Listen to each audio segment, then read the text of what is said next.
You're watching South Asia Newsline, and here are the top stories we are tracking for you on Tuesday, the 20th of May. India says normalcy hard to return with Pakistan, reports. PoJK activist alleges 50% of mosques in Pakistan serve as terror fronts. And Sri Lankan president calls for true reconciliation 16 years after civil war.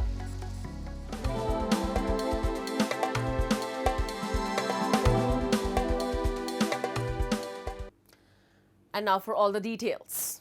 New Delhi on Monday reiterated that no third party was involved in cessation of hostilities between India and Pakistan, as India's Foreign Secretary Vikram Misri briefed the Parliamentary Standing Committee on External Affairs on Operation Sindoor. Multiple reports quoting sources said Misri in his briefing to the committee said the offer for an understanding to halt the military activities had come from Pakistan and added no other country was involved in between. Dismissing US President Donald Trump's claim of being the broker of the ceasefire, the Foreign Secretary said while there were routine talks with Washington, there was no mediation from United States. Sources have indicated Misri conveyed to the Parliamentary Committee that the recent military confrontation with Pakistan was entirely in the conventional domain and involved no nuclear signaling from the other side. Reports suggested when questioned about Turkey and Azerbaijan's support for Pakistan, Misri labeled them along with Pakistan as three brothers and said Ankara and Baku were never India's traditional supporter. However, he dismissed that India was diplomatically isolated during the conflict. Sources have said Misri also ruled out normalcy between India and Pakistan in near future. India has launched Operation Sindoor in aftermath of Pahalgam terror attack, which targeted terror infrastructure in Pakistan and Pakistan-occupied Jammu and Kashmir. However, in retaliation, Pakistan's military engaged with Indian forces, escalating the tensions between the two nuclear-armed nations. After social media went abuzz claiming Pakistan fired Shaheen missile against India, Islamabad has said the claims regarding the use of nuclear-capable missile is false. In a statement, Pakistan's Foreign Ministry spokesperson Shafqat Ali Khan said, Islamabad rejects the unfounded allegations over the use of nuclear ballistic missiles and terms it as disinformation. However, the statement acknowledged the employment of long-range Fateh series missiles F-1 and F-2, as well as advanced munitions, long-range loitering killer drones, and precision long-range artillery against India between May 7th and 10th in the aftermath of India's precision strikes on 9 terror hideouts across Pakistan and Pakistan-occupied Jammu and Kashmir. This was also confirmed by Indian military officials.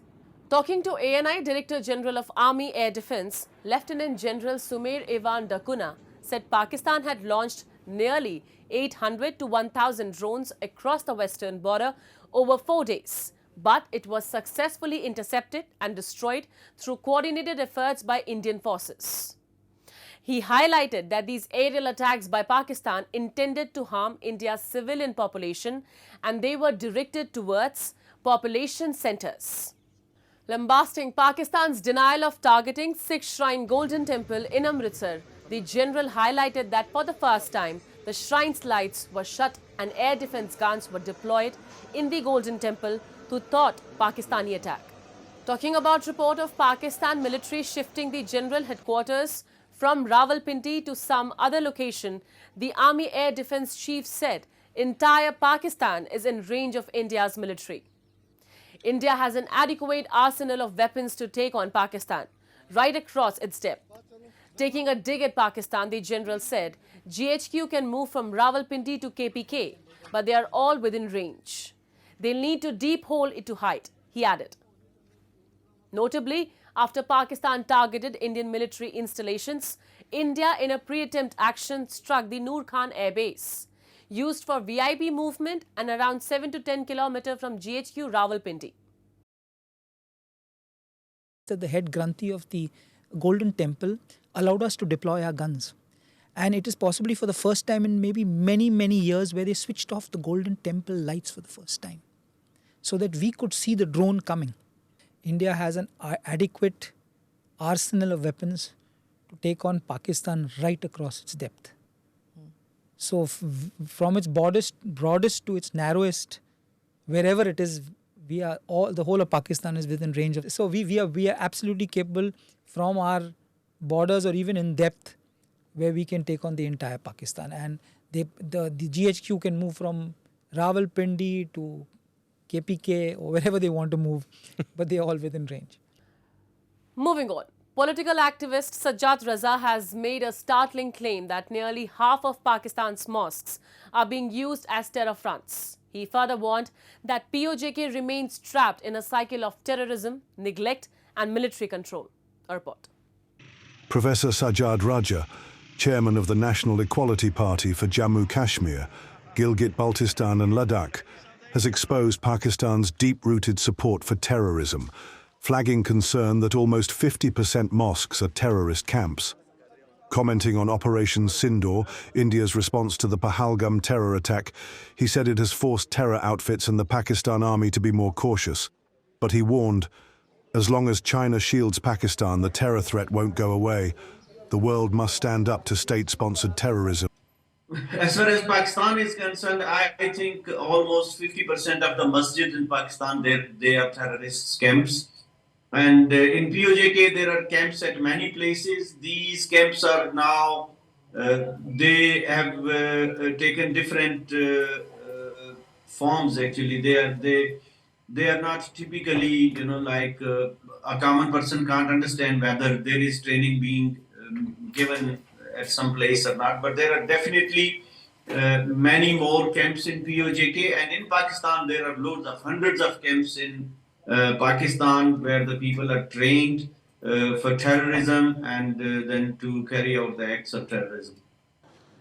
The activist further slammed Pakistan for prioritizing terror over development, calling it a garrison state. He said around 7 million people still live without basic infrastructure in Pakistan's illegally occupied territories. There is no comparison between the facilities and development in mainland Jammu and Kashmir and Pakistani occupied Jammu and Kashmir. Now, there is not even a single hospital in PoJK and Gilgit-Baltistan. About 6.57 million people live in these areas. And there is, I repeat once again, there is not a single hospital for this 7 million population. There are only small medical units with very basic medical facilities, and people with any complex medical needs or people with any serious conditions, they are always referred to Pakistan, to Rawalpindi, Lahore, Karachi and Islamabad. And many people pass away while traveling to Pakistani hospitals.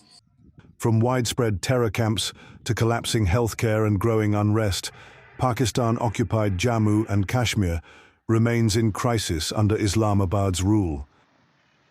In an effort to provide affordable and reliable internet service, Elon Musk-owned SpaceX has launched satellite internet service Starlink in Bangladesh. Taking to social media platform Facebook, Faiz Ahmed Tayyib, special assistant to the chief advisor, announced that the services are launching with two packages, Starlink Residence and Residence Lite, at a monthly cost of 6,000 and 4,200 taka respectively, though a one-time cost of 47,000 taka will be required for equipment setup with unlimited data at a speed of up to 300 Mbps. The official said companies will have opportunities to expand their business into areas where fiber or high-speed internet services are yet to reach. Various NGOs, freelancers and entrepreneurs will benefit from this advancement in internet services, he said. Muhammad Yunus, chief advisor of the government of Bangladesh, had approved the license for the American non-geostationary satellite orbit service provider last month, making Bangladesh the second South Asian country after Sri Lanka to welcome Starlink. Sri Lanka's President Anura Kumara Dissanayake has said the country remains incomplete in its freedom despite the end of the civil war in 2009. Speaking at the National War Heroes Commemoration Ceremony in Colombo, he stated that a military victory alone does not mark national triumph. 16 years after the conflict, he emphasized the need for lasting peace and justice, describing Sri Lanka as a nation soaked in the tears of its people.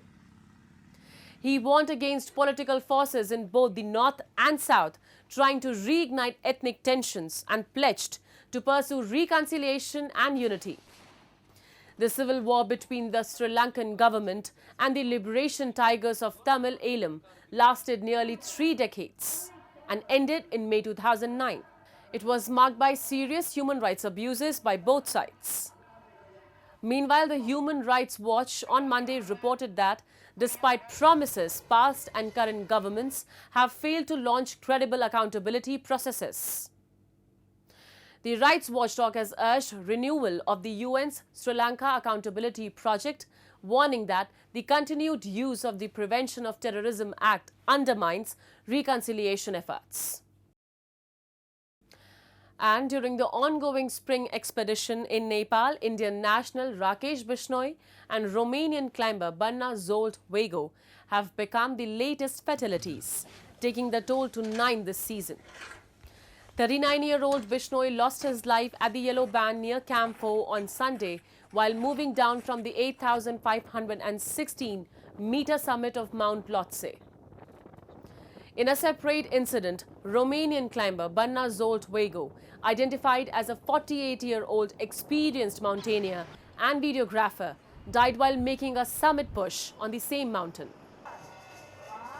Nepal typically sees a surge in climbers during the spring expedition, which runs from March to May. Fatalities during these months are not uncommon due to extreme altitude, unpredictable weather, and physical exhaustion. World's 4th highest peak, Lhotse, shares part of its route with world's tallest peak, Mount Everest. Given its terrain, Lhotse is often considered a technically challenging peak.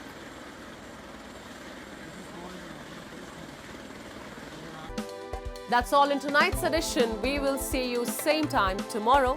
Good night.